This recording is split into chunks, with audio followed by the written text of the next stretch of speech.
Hi friends, ఫంక్షన్స్కి పార్టీస్కి వెళ్ళినప్పుడు మీరే సెంటర్ ఆఫ్ అట్రాక్షన్గా కనిపించాలనుకుంటున్నారా? అలా అనుకునే వాళ్ళు ఈ బ్లౌజ్ మోడల్ని అయితే అస్సలు మిస్ చేయొద్దు. నా సిస్టర్ అయితే ఈ శారీని ఇచ్చి, పార్టీ వేర్ శారీ ఇది చూడండి, చిన్న లేస్ వచ్చింది, మొత్తం అక్కడక్కడ స్టోన్స్ వచ్చాయి. మెహందీ కలర్ అయితే చాలా బాగుంది. బ్లౌజ్ వచ్చి ఇలా డార్క్ కలర్లో అక్కడక్కడ బుటీస్ ఇచ్చాడు. హ్యాండ్స్ చూడండి హెవీగా ఇచ్చాడు. ఈ బ్లౌజ్ని ఎలా డిజైన్ చేసామన్నది చూద్దాము. నెక్ అయితే హైలైట్ అండి, తప్పకుండా మీరు కూడా ట్రై చేయండి, చాలా బాగుంటుంది. హ్యాండ్స్ చూడండి హెవీగా వచ్చాయి కదా. ఈ హెవీగా వచ్చిన హ్యాండ్స్ని ఏ మాత్రం డిస్టర్బ్ చేయకుండా అలాగే ఇచ్చేసాను.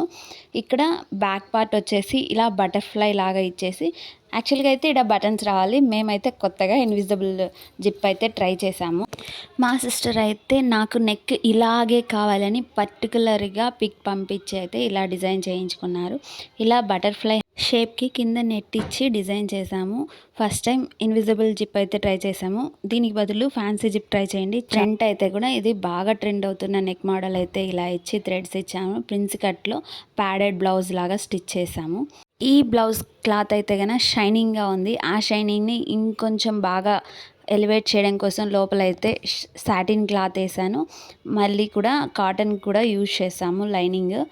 సాటిన్ వేయడం వల్ల ఇంకొంచెం బాగా మంచిగా లుక్ వస్తుందన్నమాట. హ్యాంగింగ్స్ అయితే నెట్తో ఇలా అయితే ప్రిపేర్ చేసాము. క్యాన్వాస్ పేపర్ యూస్ చేసి బ్లౌజ్ మొత్తం ఇన్విజిబుల్గా స్టిచ్ చేసాము. బొట్టింగ్ ఫినిషింగ్తో అయితే ఫైనల్ అవుట్పుట్ ఇది. ఎలా ఉంది చెప్పండి మరి.